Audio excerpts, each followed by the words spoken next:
run as the world champion. I didn't think it was justice. I didn't think it was fair. 51 days, that was it. I mean, in a continental belt, a short run, that was it. Like, what is it? What is it against my boy that you just feel like when you had done that to Randy Orton, if you threw the belt on Randy Orton for him, would you have done that to John Cena? I mean, let's talk about it. Because last time. Hey, Rikishi, what about Randy Orton's first world title reign? What about his first world title reign lasting for only 28 days? And we didn't hear Bob the Cowboy Orton bitching and complaining about his son only getting 28 days with the belt. What about Kane's one night WWE title reign? Won at King of the Ring, lost the next night on Raw. All the greats have had short title reigns. Stone Cold Steve Austin probably had a short title reign. The Rock won the title, Vengeance 2002. Lost it a month later to Brock. Left to Hollywood. Roman's first world title reign was only about a month and a half, maybe 2 months. Now, earlier on, I was watching the video, 6 minutes in. He was talking about how they didn't give his kid, they didn't give Jay enough opponents. They didn't give Jay the right opponents for his world title reign to make his championship reign credible. Well, that's on creative. And the thing is, who were they going to feed Jay to in the beginning? In 51 days as a world heavyweight champion, you're not going to face a lot of opponents. He fought Logan Paul. He fought Seth. That ended in no DQ. Then he fought Gunther and lost. But see, that's not really the issue. The issue is the lack of gratitude. As a father, you should be grateful that your son even had a world title reign. See, sometimes it's not about the title reign. It's about the character.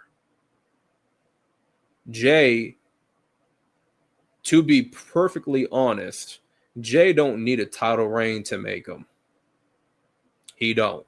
He don't need a world title reign to complete him. Will he win back the world title? Probably. But just not right now. Not right now. And his argument is 51 days. Okay, John Cena had a short title reign. What about that? Like, all the greats have had short title reigns, so what? Like, Rikishi acts like his sons weren't the longest reigning tag team champions of all time. One of the all-time great tag teams. They surpassed legendary tag teams. The Usos are already Hall of Famers. The Usos as a unit, a tag team, right now, they are Hall of Famers. If you were to tell me that, oh, we're gonna put the Usos in the Hall of Fame, I'll be like, well deserved. Well deserved. It'll be that time. But what boggles me as well is you're only focusing on Jay. You got two other sons in Solo and Jimmy. And Solo's doing fairly well for himself. He's finding his groove. He's shown a little bit more personality. Jimmy, he's doing okay. He's in the mix. He's still involved. But I don't see you or hear you complaining about their booking. Why is it you always crashing out on Jey Uso and his booking, but not Solo and Jimmy? Do you know that Jey eliminated John Cena from the Royal Rumble? Jey Uso is still one of the more popular baby faces in the entire company. Jey Uso has been in the mix. He has been featured heavily since 2020, since this bloodline thing first began. Since the inception, Jey has been involved in the mix. He has been on top. He's been getting great moments. He's been gifted moments. He gets 5-8-minute entrances every single Monday Night Raw. What else do you want? What do you want? Every Samoan. You want to talk about the contributions of your Samoan dynasty, of your bloodline, and what your family has done for this business for 75 years. I agree, they've done a lot for this business. But if they weren't given the opportunity, they would not have been doing much for the industry without the opportunity, without doors being open for them. They got the opportunity to be legends. Yokozuna, Umaga, Roman Reigns, The Rock, the Usos, every Samoan wrestler right now. They getting an opportunity. They getting their foot in the door. They getting a contract because of who's in their family, because of who they're related to. Nepotism at its finest. I don't want to hear shit about you being held down. Held down by who? Who y'all being held down by? Y'all act like y'all black folks. Y'all act like y'all black folks being held down. Y'all ain't never been held down, ever, a day in your life. You don't know what it's like to be held down. Here's what I got to say about Samoans, the Samoan dynasty. See, Samoan wrestlers are the most celebrated, the most pushed, and the most respected in the wrestling industry. That is a fact. Rikishi only got over because he danced like a dang on stripper and shoved his thong wearing ass in grown man face. That's how he got over. Rikishi did not get over because of his talent. He got over because he wore a thong to the ring and shoved his cheeks in grown man's face to make the moolah. Ain't none of his relatives had to do such a thing to get over. Roman Reigns, say what you will about Roman Reigns, but Roman Reigns did not get over because of his bloodline lineage. He got over because he was part of a faction, an original faction, the Shield. And then Roman dug into his bloodline roots, became the tribal chief.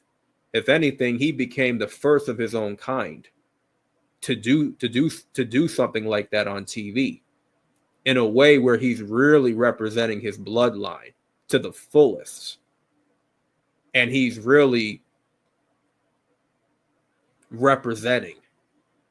And it's such a high level. And he made it look good. He made it look professional. He made it look legendary.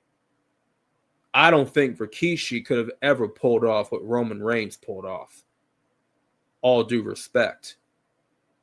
I don't think even Umaga, rest in peace, one of my favorites of all time, could have ever pulled off what Roman pulled off. Or anybody else in the family, for that matter. If we're being completely honest here, Roman Reigns is the one that put the Samoan bloodline family on the map. Put them back on the map. What Roman Reigns did with the bloodline, he put them back on the map.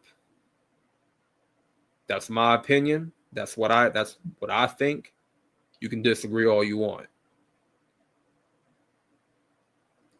If I'm Rikishi, I'm paying more attention to my other sons and their booking. If you're going to complain about Jay's booking, why not complain about Jimmy and Solo's booking as well? Jay's doing better than them. He's doing better than Solo and Jimmy combined. But let's continue. I knew the last time we seen WrestleMania 41 in Las Vegas, damn it, he had the whole arena. The whole arena. Yeet. Yeet, yeet, yeet your motherfucking ass yeet. So come on. Come on. Somebody tell me. Tell me, what is it?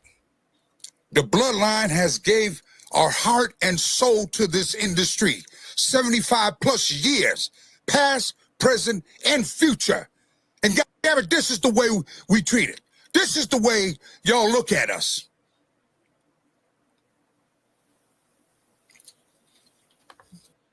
Let's just point out the fact that it's taken Jay Uso having a 51-day title reign for this man to crash out on his podcast. Just putting that out there for the record. It took you for Jay to hold the world championship for 51 days and lose it to Gunther for you to be crashing out like this, for you going on this tangent about your bloodline, about how much your family has done for the business. Like I already done said, so the Samoan dynasty is the most respected, the most celebrated, and the most pushed in wrestling. I don't want to hear nothing.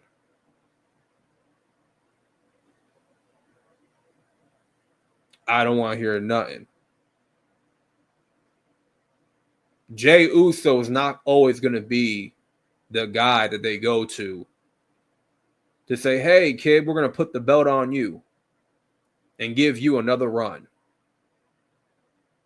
Jay Uso is already sustained. If anything, don't be surprised when certain people of the audience, certain section of the audience get sick and tired of Jay. Because we get an overload of Jay Uso every Monday night. We don't get a break from dude. We don't. We see Jay every single week. He's always involved.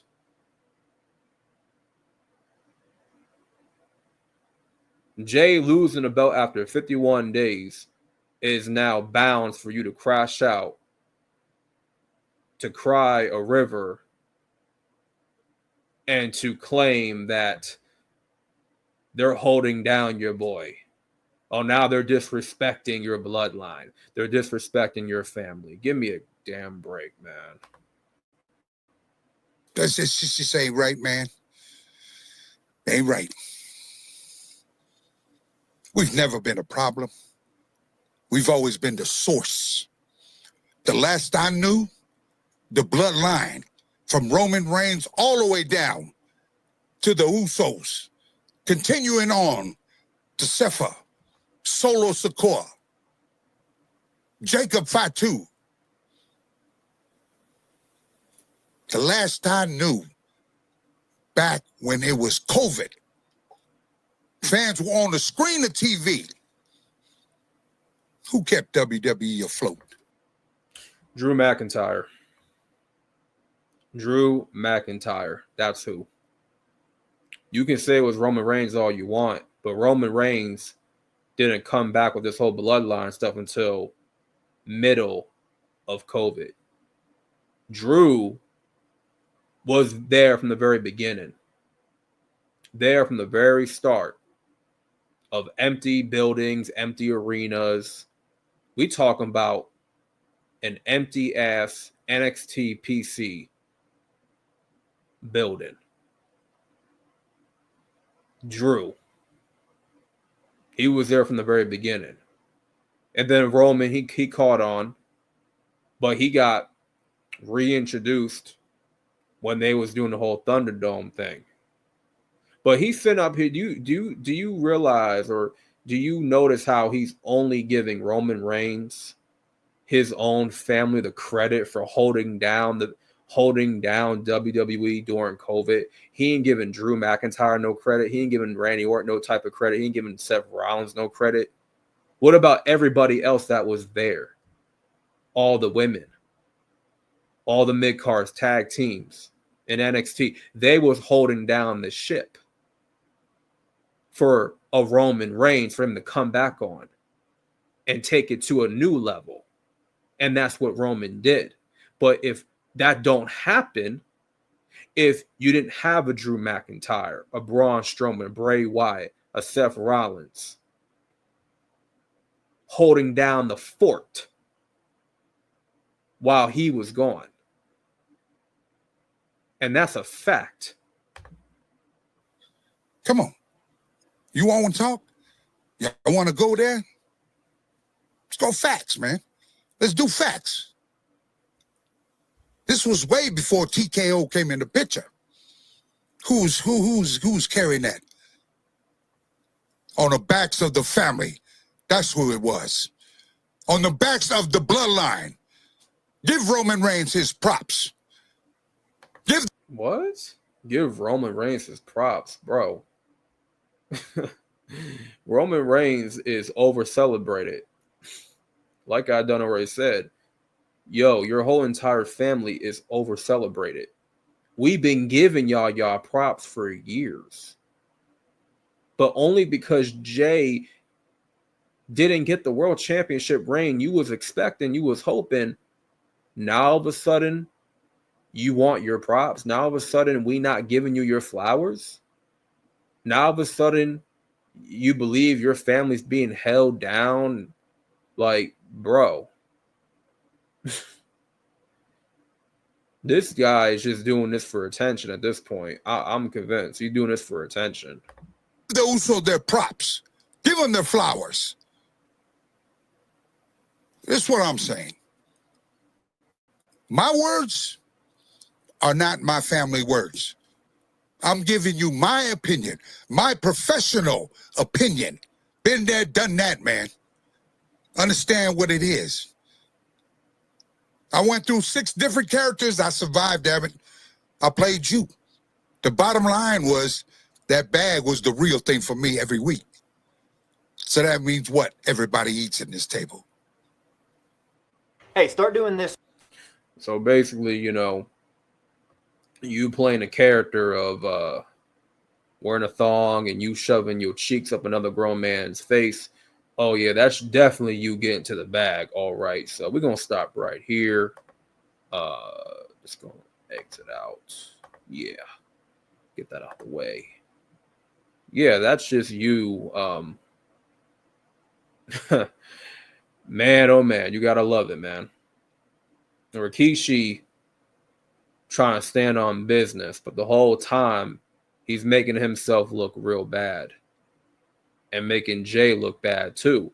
See, what could have happened was in that King of the Ring second round, that fatal 4-way, see, Jay could have lost that 4-way. See, Triple H could have been like, he could have pulled Jay to the side and been like, Jay, I heard what your father had to say on his little podcast, the other day about you having a 51-day world title reign, how the creative team needs to be fired and how they did you no justice and whatnot. Yeah, about that, about you qualifying for the King of the Ring. We're going to go in a different direction. We're going to actually give the win to Bronson Reed. Yeah, Bronson Reed's going to go over tonight. And yeah, so you won't be qualifying. Do you see how that could have landed Jay in hot water? how Rikishi crashing out the way he did, that could have ended badly for Jay. That could have cost Jay. You know what I'm saying? And luckily that didn't happen because Jay qualified. He'll be taking on Cody. But do not expect Jay to beat Cody Rhodes. Do not expect that at all. So I wanted to give my response and my reaction to what Rikishi had to say. It's just ludicrous. I think he's overreacting, if anything. And I've always caught wind of him complaining about Jay and his booking. And I know he was really mad about that Intercontinental title reign.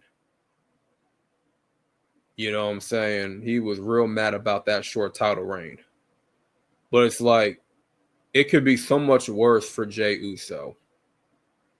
All I'm saying is be grateful that the man's getting the push that he's getting. He got the rub. He got the title reign. He's being established. What more do you want, Rikishi? What more do you want? You sound very ungrateful and bitter. Like, bro, you're probably the least respected one out the family because considering what your character was. Was anybody back in the day itching to see a Rikishi match? I'll wait. I'll wait. The most interesting Rikishi has ever been in his entire career was when he got to work with Stone Cold, Steve Austin, Triple H, and The Rock. I did it for The Rock. That it's like that was his biggest rub. That was his biggest claim to fame. Was that angle. That's what made us take notice of Rikishi. Other than that, Rikishi was a dancing buffoon along with Scotty 2 Hotty, Too Cool. He was with Too Cool. That's all he was good. That's all he was good for. Dancing, rubbing his butt cheeks and grown man face. And then that angle with The Rock and Stone Cold. That's it. That's it, y'all. Other than that, I can't remember. And him taking that Hell in a Cell bump, falling off on top of the cage. That was it.